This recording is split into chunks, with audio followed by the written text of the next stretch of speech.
नगर परिषद आणि नगरपंचायत निवडणुकीच्या प्रचाराची मुदत वाढवण्यात आली आहे। राज्य निवडणूक आयोगाने ही मुदत वाढवली। 2 डिसेंबरला होणाऱ्या मतदानासाठी 1 डिसेंबरच्या रात्री 10 वाजेपर्यंत उमेदवारांना प्रचार करता येईल। बीडच्या परळी नगर परिषदेच्या निवडणुकीसाठी प्रचार शिगेला। धनंजय मुंडे यांची पत्नी राजश्री मुंडे यांची महायुतीच्या उमेदवारासाठी प्रचार फेरी। राजश्री मुंडे यांच्याकडून महायुतीच्या विजयाचा विश्वासही व्यक्त करण्यात आला आहे।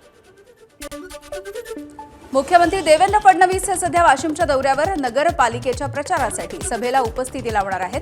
मुख्यमंत्र्यांच्या सभेसाठी वाशिममध्ये सध्या जय्यत तयारी। अहिल्यानगरच्या संगमनेरमध्ये सभेला पोहोचण्यासाठी उपमुख्यमंत्री शिंदेंची धावाधाव झाली आहे। शिर्डी विमानतळावरचा एक व्हिडिओ व्हायरल होतोय। आदर्श आचारसंहितेची वेळ मर्यादा पाळण्यासाठी शिंदेंसह पोलीस प्रशासनाची देखील धावपळ। वाशिम नगरपालिका निवडणुकीमध्ये वंचित बहुजन आघाडीची प्रचार सभा पार पडलेली आहे। ही पहिली प्रचार सभा होती। अंजली आंबेडकर यांनी या सभेला संबोधित केलंय। बीडमधल्या मुख्य रस्त्यावरच्या खड्ड्यामध्ये साचलेल्या पाण्यामध्ये नारळ फोडून वंचितनं प्रचाराला सुरुवात केली आहे। बीड नगर परिषदेच्या निवडणुकीमध्ये वंचितचे 5 उमेदवार सध्या रिंगणात उतरले आहेत। निवडणुकांमध्ये एकमेकांच्या विरोधात लढत असलो तरी आम्ही एकच आहोत, मंत्री माणिकराव कोकाटे यांची प्रतिक्रिया। सिंदखेडा नगरपंचायत निवडणुकीच्या पार्श्वभूमीवरती कोकाटे यांची सभा।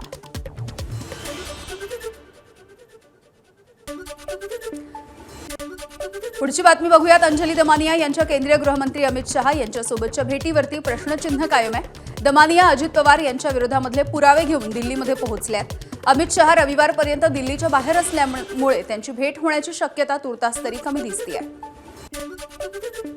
भगवान श्रीरामाच्या 77 फूट उंच कांस्य पुतळ्याचं आज पंतप्रधान मोदींच्या हस्ते अनावरण केलं जाईल। दक्षिण गोव्यामधील श्री संस्थान गोकर्ण जीवोत्तम मठाच्या 550व्या वर्धापन दिनाच्या निमित्ताने आयोजित कार्यक्रमामध्ये या पुतळ्याचं अनावरण केलं जाणार आहे। दिशा सालियांच्या मृत्यू प्रकरणावरून मुंबई उच्च न्यायालयाकडून मुंबई पोलिसांची खरडपट्टी। दिशाच्या मृत्यूला 5 वर्ष उलटून गेलीत, आणखी किती काळ तुम्ही तपास करणार आहात? मुंबई उच्च न्यायालयाचा सीबीआयला सवाल। वसई पोलिसांची जागा वसई विरार महानगरपालिकेनं हडपली आहे। वसई पोलिसांनी या संदर्भात गुन्हा दाखल केलाय। परवानगी न घेता महानगरपालिकेनं डांबरी रस्ता तयार केल्यामुळे वाद निर्माण झाला।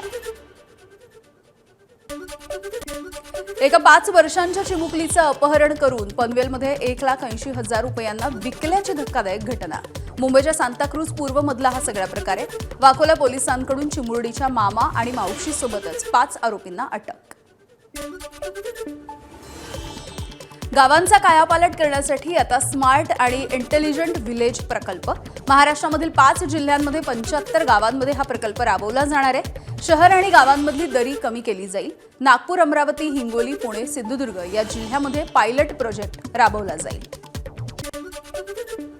इमारतीच्या छतांवरती आणि महामार्गावरती आता नो होर्डिंग्स। मुंबई महानगरपालिकेच्या जाहिरात धोरण जाहीर झालंय, तर डिजिटल फलकांना रात्री 11च्या नंतर बंदी असेल। मुंबईमध्ये वायू प्रदूषणाला कारणीभूत ठरणाऱ्या 53 बांधकामांचं काम हे महानगरपालिकेनं बंद केलंय। बांधकामांनी एअर क्वालिटी इंडेक्स दर्शवणारे सेन्सॉर बसवावेत आणि नियमांचं पालन करावं, अतिरिक्त आयुक्त अश्विनी जोशी यांचा इशारा।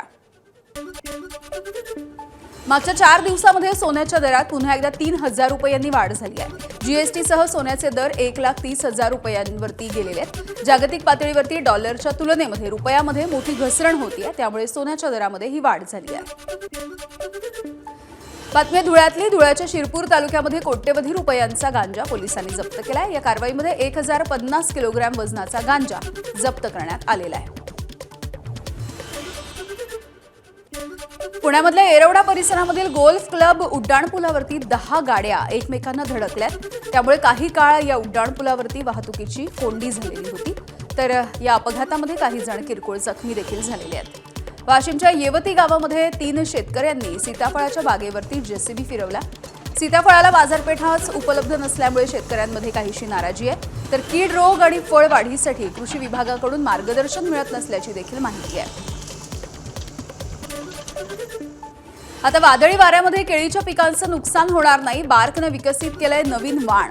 नवीन बुटकी केळीची जात ही कावेरी वामन या शेतकऱ्यांसाठी मोठा आर्थिक दिलासा देण्याची शक्यता आहे।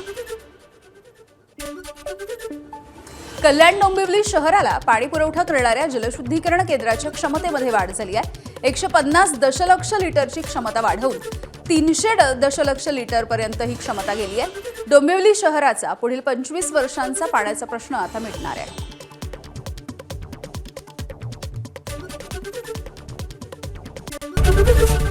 एबीपी माझा, उघडा डोळे बघा नीट.